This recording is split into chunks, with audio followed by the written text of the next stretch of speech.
दोस्तों, क्या ईरान की तरफ से भारत के प्रधानमंत्री नरेंद्र मोदी जी को भेजा गया निमंत्रण सिर्फ एक औपचारिक बुलावा है या इसके पीछे छिपी है पूरी दुनिया की बदलती राजनीति का सबसे बड़ा संदेश? आखिर ऐसा क्या हुआ कि हाल ही में अमेरिका और ईरान के बीच हुए सैन्य संघर्ष, इजराइल के साथ बड़े तनाव और पूरे मध्य पूर्व में बदलते हालात के बीच ईरान ने भारत के प्रधानमंत्री नरेंद्र मोदी को आधिकारिक निमंत्रण भेजा? क्या यह सिर्फ एक कूटनीतिक परंपरा है या फिर इसके पीछे भारत की बढ़ती वैश्विक ताकत और बदलती विश्व राजनीति का कोई बड़ा संकेत छिपा है? अगर प्रधानमंत्री मोदी इस निमंत्रण को स्वीकार करते हैं तो इसका संदेश क्या जाएगा, और अगर नहीं जाते हैं तो दुनिया इसे किस नज़र से देखेगी? आज की इस वीडियो में हम इन्हीं सभी सवालों के जवाब जानेंगे। साथ ही समझेंगे कि ईरान क्या है, ईरान का इतिहास, भारत और ईरान के रिश्ते, इजराइल के साथ उसकी दुश्मनी और अमेरिका के साथ उसका टकराव, हालिया घटनाएं, ईरान की अर्थव्यवस्था और उसका भविष्य, और भारत के लिए इसका क्या मतलब है। इसीलिए यह वीडियो आखिर तक ज़रूर देखिए, क्योंकि अंत में आपको इस पूरे मामले की ऐसी तस्वीर समझ आएगी जो शायद आपने पहले कभी नहीं सुनी होगी। हाल ही में ईरान की ओर से प्रधानमंत्री नरेंद्र मोदी को एक आधिकारिक निमंत्रण भेजा गया है। यह निमंत्रण ईरान के दिवंगत सर्वोच्च नेता आयतुल्ला अली खामेनी के राजकीय अंतिम संस्कार में शामिल होने के लिए भेजा गया है। अभी तक भारत सरकार ने यह स्पष्ट नहीं किया है कि प्रधानमंत्री स्वयं जाएंगे या भारत की ओर से वरिष्ठ प्रतिनिधि इसमें शामिल होगा, लेकिन इस खबर ने पूरी दुनिया का ध्यान अपनी ओर खींच लिया है, क्योंकि भारत ऐसे समय में यह फैसला लेने जा रहा है जब उसके अमेरिका, इजराइल और ईरान तीनों देशों के साथ महत्वपूर्ण संबंध है। इसीलिए भारत का हर कदम केवल एक यात्रा नहीं बल्कि एक बड़ा कूटनीतिक संदेश भी माना जाएगा। अब इस खबर को समझने के लिए हमें ईरान के इतिहास को समझना होगा। ईरान दुनिया की सबसे प्राचीन सभ्यताओं में से एक है। प्राचीन समय से ही इसे फारस या पर्शिया कहा जाता था। एक समय ऐसा था कि जब फारस साम्राज्य एशिया और यूरोप और अफ्रीका के बड़े हिस्सों तक फैला था। विज्ञान, गणित, साहित्य, चिकित्सा, कला और व्यापार में फारस का बहुत योगदान रहा है। आज भी दुनिया के कई देशों की संस्कृति में फारसी भाषाओं और उसकी सभ्यताओं की झलक दिखाई देती है। भारत भी इससे अछूता नहीं है। मुगल काल में फारसी भाषा लंबे समय तक भारत की प्रशासनिक और साहित्यिक भाषा के रूप में प्रमुखता से योगदान देती रही है। हिंदी और उर्दू के अनेक शब्द फारसी से आते हैं। यानी भारत और ईरान का रिश्ता केवल राजनीति तक सीमित नहीं है, बल्कि इतिहास, संस्कृति और सभ्यता से भी गहराई से जुड़ा हुआ है। आधुनिक समय में भारत और ईरान के संबंध ऊर्जा, व्यापार और रणनीतिक सहयोग के कारण अभी भी महत्वपूर्ण हो गए हैं। लंबे समय तक भारत ने ईरान से बड़ी मात्रा में कच्चा तेल खरीदा है। इसके अलावा चाबहार बंदरगाह भारत के लिए बेहद महत्वपूर्ण परियोजना है। इस बंदरगाह के माध्यम से भारत पाकिस्तान के रास्ते पर निर्भर नहीं हुए बिना अफगानिस्तान और मध्य एशिया तक व्यापार पहुंच आसानी से बना सकता है। अमेरिका के प्रतिबंधों के कारण दोनों देशों के व्यापार पर असर जरूर पड़ा, लेकिन भारत और ईरान के रिश्ते पूरी तरह से खत्म नहीं हुए हैं। दोनों देशों ने हमेशा बातचीत और सहयोग का रास्ता खुला रखा है। अब सवाल उठता है कि आखिर ईरान और इजराइल के बीच इतनी गहरी दुश्मनी क्यों है? इसके लिए हमें 1979 के इस्लामिक क्रांति को समझना होगा। इस क्रांति से पहले ईरान और इजराइल के संबंध सामान्य थे, लेकिन क्रांति के बाद नई इस्लामिक सरकार ने इजराइल को मान्यता देने से इनकार कर दिया था। ईरान लगातार फिलिस्तीन का समर्थन करता आता रहा है, जबकि इजराइल का आरोप है कि ईरान ऐसे संगठनों का समर्थन करता है जो उसकी सुरक्षा के लिए खतरा है। यही कारण है कि दोनों देशों के बीच दशकों से तनाव बना हुआ है। कभी बयानबाजी, कभी प्रतिबंध और कभी साइबर हमले और कभी मिसाइल तथा ड्रोन हमलों के आरोपों के बीच इन दोनों की दुश्मनी चलती रहती है।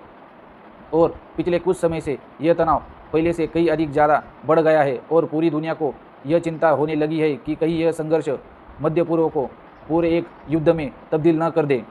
इसी दौरान अमेरिका भी इस पूरे घटनाक्रम में खुलकर सामने आया है। अमेरिका और ईरान के बीच दुश्मनी कोई नई बात नहीं है। इसकी शुरुआत सन 1979 की इस्लामिक क्रांति के बाद मानी जाती है। इसके बाद दोनों देशों के संबंध लगातार खराब होते गए।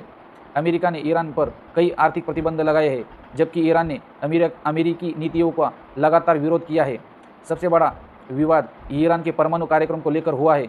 अमेरिका और उसके सहयोगी देशों का कहना है कि ईरान का परमाणु हथियार बनाने की क्षमता हासिल करना यह पूरी दुनिया के लिए खतरा हो सकता है, जबकि ईरान हमेशा कह रहा है कि उसका परमाणु कार्यक्रम केवल ऊर्जा और शांति सहयोग के उद्देश्य के लिए ही है। हाल ही के तनाव के दौरान अमेरिका और ईरान के बीच सैन्य कार्रवाई और जवाबी कार्रवाई की घटनाएं पूरी दुनिया में चिंता का विषय रही है।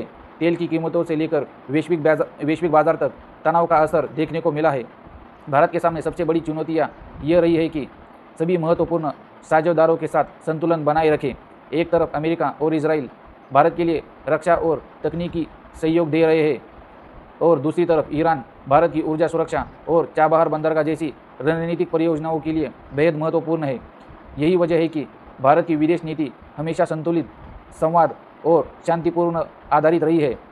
भारत के अधिकांश अंतर्राष्ट्रीय संकटों में बातचीत और कूटनीति समाधान का समर्थन करता आ रहा है। यह नीति आज तक भारत की सबसे बड़ी ताकत मानी जाती है और इसी कारण दुनिया के कई देश भारत को एक भरोसेमंद साझेदार के रूप में देखते हैं। लेकिन कहानी यही खत्म नहीं होती है। अब सबसे बड़ा सवाल यह है कि आखिर ईरान बार बार दुनिया की सुर्खियों में क्यों रहता है।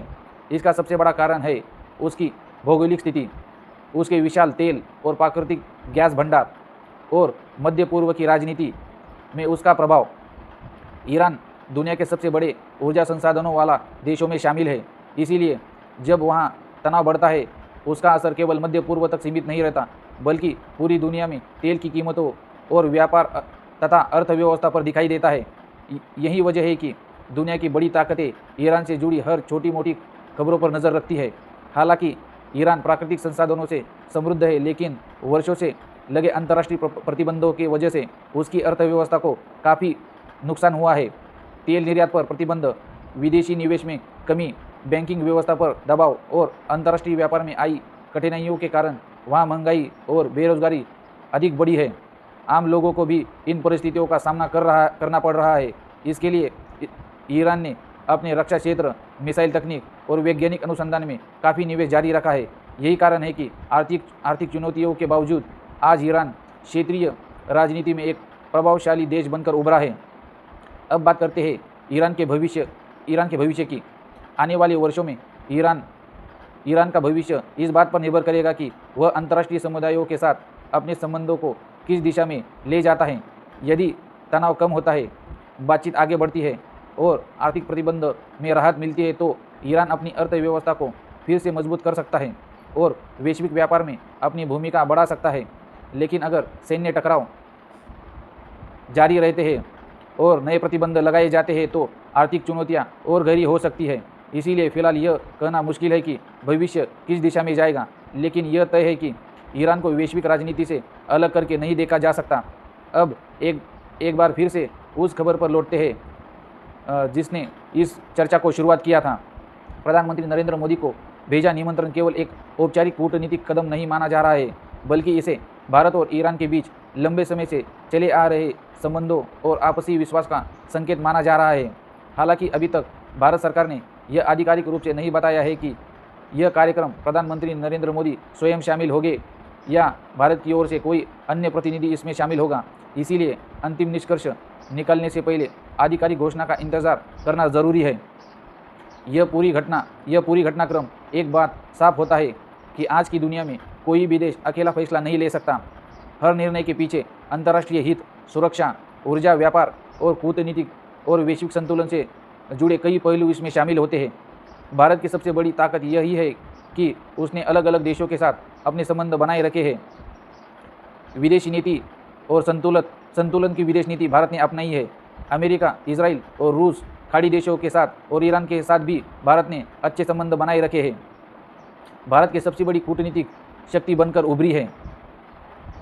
अब सवाल यह आता है कि भारत को ईरान के साथ अपने रिश्तों को और मजबूत करना चाहिए। क्या प्रधानमंत्री नरेंद्र मोदी यह निमंत्रण स्वीकार करना चाहिए और क्या आने वाले समय में ईरान फिर से आर्थिक और राजनीतिक रूप से पहले से ज़्यादा मजबूत बनकर उभरेगा या क्षेत्रीय तनाव उसके सामने कई नई चुनौतियां खड़ा करेगा? अपनी राय कमेंट में ज़रूर बताइए।